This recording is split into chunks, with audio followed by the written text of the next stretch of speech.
Tonight's episode of TWITS is brought to you by Frost Brewed Coors Light. Yep. Alright, you got this.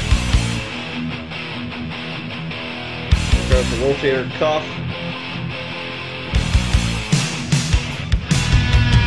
Hello again, everybody, and welcome back to the week number 5 edition of TWITS. Joining me once again in what can only be described as, morning clothes, Minnesota Twins attire, Mr. Mike Paddock. How are you, sir? Howdy. I'm doing fine, but yeah, you don't blow a lead like that against the Yankees, the hated Yankees, by the way. Yeah, that was unfortunate. It looked good for a half inning. And then sometimes that's all it takes. Yeah, apparently. So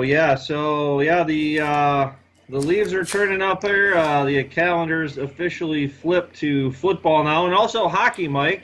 Wearing the wild hat, you got some hockey on behind me here. The season just kicked off tonight, so for those of you with DirecTV, I believe we have a free view of the NHL for I believe about a week or so. So go ahead and check that out, channel 700 and above, I believe, Mikey. But back to football, Mike. Let's break into our first segment of the night, as usual, the weekly rewind. Tonight, Mike, presented by a beer apparently out of Colorado. We did not experience when we were out there a couple of years ago. Crazy Mountain Brewing. Oh. It's the Hookie Bob India Pale Ale. And it's much like its kind of sister brewery out there. What is the I've got the shoots on the brain after Oregon, but the I can't remember the name of the brewery. New Belgium? No, it was Oh yeah. Gotcha. Yeah. I'll edit this out. Yeah. Exactly. So whatever brewery that was. Odell's, there we go. Thank you, sir. So very much like the Odell IPA, piney and plenty good. So nice. That's going to help me through the weekly rewind here, Mike. The normal 5 Stuffle matchups in Week 4. Matchup number 1 saw for the first time Brixton and my 4-point pick in the confidence pool go down to Wayne, 58-33. Wayne got 16 out of his defense. We'll touch a little bit on that here in a little bit. And then Tom Brady got 12 for Brixton, but it wasn't enough in a 26-point loss. Tom takes care of Evan, 53-41, paced by Zeke Elliott. In a nip-tuck affair, Tim 43, Greg 40. Greg got 20 points out of Russell Wilson against the Colts, but not quite enough to overcome Mr. Boncher. The commish, and this is the Twits battle, Mike. I thought you might have had something cooking on Monday night when frickin' Alex Smith is running in touchdowns. You know, doing that fake little handoff to Kareem Hunt. Not enough. 61-47, the commish takes it. Le'Veon Bell finally becomes Le'Veon Bell for the first time this year, 21 points to lead the way for me. And then lastly, in a match that turned in the last 4 seconds of the week, literally, Monday Night Football, Washington gets the ball with 4 seconds left, and Mickey up by a point. And they dick around with that short little pass and then try and pitch it back and forth and ends up fumbling it, and Kansas City returns it for a touchdown to give Thad a 51-46 victory. Woo! Thad paced once again, as I believe he probably will be all year, by Mr. Todd Gurley.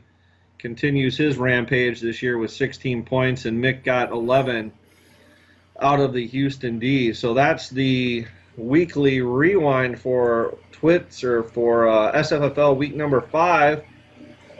Mike, once again, no record setters. You know what? Yeah. That surprises me because I see two defense is leading the way, and I actually had 9 out of my defense too. I'm really surprised the defenses didn't put up a record. Yeah, so we'll touch on that in 3-pack of facts coming up here. But our 4th consecutive week, or 3rd, I can't remember if we were around week 1 of this year or not, but no record setters so far this year. So, Mike, let's move right on then to what's coming up on tap in week number 5 of the Shuffle. Sondo in your spotlight matchup. You at 4-0, leading the way with 215 points against the newcomer Brixton. Brixton, you got your work cut out for you at 217 points this year. Obviously, there's no history in that matchup. So, strength of the schedule again. And rounding out the week, Wayne Bago at 4-0 as well at 192 points against Tim Cranky Pants, 2-2, 166. Wayne does lead that all-time series, 1898 to 1857. Oh, sorry, all-time points, and all-time series 27 to 22, winning the last 3 matchups. So he had a 2-game lead, and now he's extended that to 5. Tim, can you get off the schneid? Then we have me going against Thad's Brick Walls. Thad coming in with 220 points, me at 171. Ouch. No wonder I have a 2-2 record. Yeah. But I do lead all-time points, 1291 to 1208. Pretty sizable. And the series 16 to 10, winning 12 of the last 18 matchups. Let's see if I can continue that. I like it. And then Crazy Mom, a couple of 1 and 3 teams here. Mickey coming in with 188 points against Tom, who did get off the schneid last week with a win at 1 and 3, 170 points. So fairly close there. But Mickey has the all-time points, 1802 to 1733, and the series 26 to 20. Tom, however, has won 3 of the last 4 matchups. So watch your back. That's right. And another pair of unvictorious teams. Did I get that right? Yeah, unvictorious is correct. I'm not sure it's a word, but it's correct. Evan, the Minnesota Vikings at 173 points against Greg Scuffs Patches with 134 points this year. Greg does lead all-time points, though, 1798 to 1636, which is pretty sizable. And the series then 27 to 17, winning. Wow, this one says winning 22 of the last 31 matchups. That is correct, sir. And that's what's on tap. Brought to you by a little Ghost Cow Oktoberfest. Ghost Cow, where's that out of? It's out of Allen, Texas. 9-Band Brewing. Wow. It's supposed to be a Martin style beer. Yep. B-Town and I had a taste. Not quite. So nice. It's no St. Pauli girl. It is not. So nice try, but yeah, I can't recommend it. But I'm going to drink the rest of this, and that's what's on tap. All right. Yeah. Well, once we start here on TWITS, we're just going to finish the beer no matter the quality. Now, I'm not casting dispersions on our sponsor Coors either. That was not meant as a slight. You know, a Cam Newton female reporter comment kind of thing. That was not meant like that. So, all right, Mike, let's talk 3-pack of facts here real quick. So we've been talking the last couple weeks, especially about how the scoring in the Shuffle has been down quite a bit. So we're going to throw this chart up on the screen now. So I went back to 2007, Mike, and that was the first year of kind of the enhanced bonus point system, you know, point every 20, point every 50 passing. And as you can see, as we look left to right on your TV dial, 2017 out of all those years is the second lowest. So we've got 1,373 points scored through the first 4 weeks among all owners. And that is well below the 2011 bell cow year of 1732. So I really don't know what happened in 2008 because we're having a slow year this year, and 2008 was even worse than that. So wow. But yeah, that kind of graphically represents what we've been thinking all along about the scoring so far this year. And then one thing I wanted to also point out, fact number 2, Mike, we'll throw this chart up. So I mentioned the Thad with his defense winning the game for him on Monday night against Mickey. So this is a chart. Went back and researched anytime your defense actually decides a matchup. So if your defense scores 5 and you win by 3 kind of thing, anytime the defense gives you the win, went back and looked at the records over the history of the Suffle. And the ironic thing to note here, Mike, is that Mickey has the best record all time in that category, 22-9 of current owners. Paul, Fred, and Bill are all ahead of her. But among current owners, Mickey has the best record, and Thad, outside of Brixton, who just joined, has the worst record. So it was definitely turning the tables there. Thad 5-18 in those matchups all time. So here's a look at how everyone's kind of done in that. But yeah, I guess that was the law of averages coming into play there. So Thad bumps up a game and Mickey down one. And then the third fact, we were talking about defensive scoring this week and not having a record setter. This is our one kind of record that I could find this week that was a bit interesting. So with the defenses did play a part this week. They got to a tie for 14th all time in scoring with 61 points. So we had Wayne with the big 16 there. Mickey had 11. Mike, who was your defense this week? Jaguars. Jaguars. They put up 9. So pretty big week, yeah. If we look back, the number 1 scoring weekend for defenses was way back in 2009, week 4. We had some big numbers there. San Francisco, 26 defensive points. That would have been a good one to have. I'm guessing whoever had them, and you can check on the Suffle under league history and check the box score. Someone had San Francisco in 26. My conjecture is they won that matchup, Mike. I would think so. Yes. All right, so there's your 3-pack of facts for week 5. So now we'll take a quick look here at the steals and heels, Mike, for week number 4, as I sample the Hookah Boob India Pale Ale again. A name I never thought I would see on this list, a name I actually didn't know heading into this week, something called Tyler Croft. Leads your steals. I guess he's the new Tyler Eifert there in Cincy. Interchangeable Tylers? Yeah, maybe he's. I think he is the guy who invented the Croft puppets. He got you 12 points over what was expectation to lead the steals category. Devin Funchess, the new Kelvin Benjamin, apparently, for at least for a week, got you plus 11. And then Le'Veon, even though he's projected with double digits, got 10 over that. So he's your number 3 steal. And your heels for this week, Antonio Brown, Mike, checking in at a -9 with only a point. Same for Julio Jones. He was injured in that game. So that accounts for some of that. And then third receiver, Demaryius Thomas, got you a gooser. Projected to get 7.9. So there's your heels for week number 5. A wide receiver heavy week. So that leads us into everyone's tertiary favorite, Mike. This is a little segment we here at TWITS called Chalk Talk. And Chalk Talk took some lumps last week. I had no idea that the New England defense was remotely as bad as it is.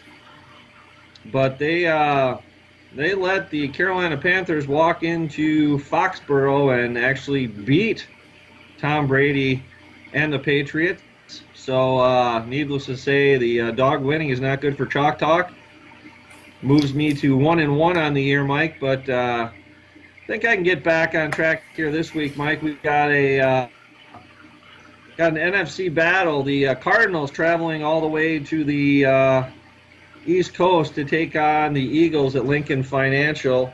The Battle of the Birds. Yes, the Cardinals struggling at home to beat both the Colts and the 49ers. I believe both of those might have been overtime games. So I'm thinking a touchdown here. You know, no David Johnson. Eagles offense actually playing pretty well. Went out to the West Coast and got a win last week. So I think anything less than a touchdown here is gravy. So I'm going to go ahead and take the fly, Eagles fly, lay the 6.5, and hopefully move to 2-1 on the year. All right, Mike. Dog of the week. Dog of the week also with a little slide last week. The Bears went into Lambeau and faced the Packers, or what remained of the Packers. And even more so in that game. Also, I cannot believe that guy got his suspension reduced for that hit. One of the most brutal hits I've seen. I mean, that was just a spear cheap shot. But that was just head down, leading with the helmet to helmet, knocked the other guy's helmet off, and got it reduced. Yep. I mean, pretty much that's the videotape that the NFL wants to send to its players to say this is exactly what we're trying to get out of the game. So whether that happened to my team or if it was reversed, that was still that whoever did that should have been gone for more than a freaking game.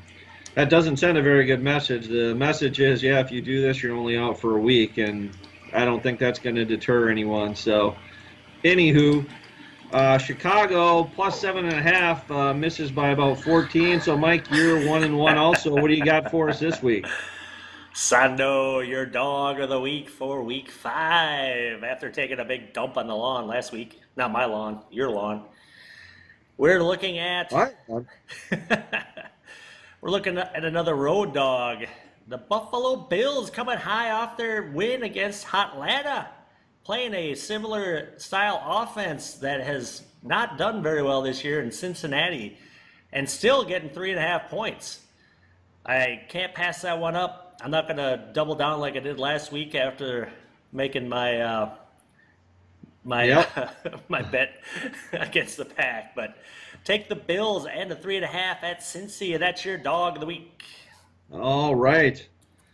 I like that pick. Yeah, Cincinnati, the only thing I don't know about Cincy, they've had that new offensive coordinator since the Green Bay game, and their offense seems to be clicking a little bit better, but still tough to tell what exactly is transpiring there. So I like that pick. The Bills are hot right now, playing good defense and actually not turning the ball over. So, all right, Mike, that brings us to the Week 5 wrap-up, the game of the week. Last week, Mike, we both had the Pittsburgh Steelers to beat Baltimore, and true to form, that one hits and sticks. So, Mike, actually, you moved to 2-0 on that. I moved to 1-1 with an asterisk by it because of the Detroit-Atlanta game. So this week, Mike, we're looking at the Monday night team, the Kansas City Chiefs. They're traveling to the somewhat damp and unfriendly confines of Reliant Stadium in Houston, a place you and I have both been, sitting in row XX, I believe. ZZ. It's a little hot up there.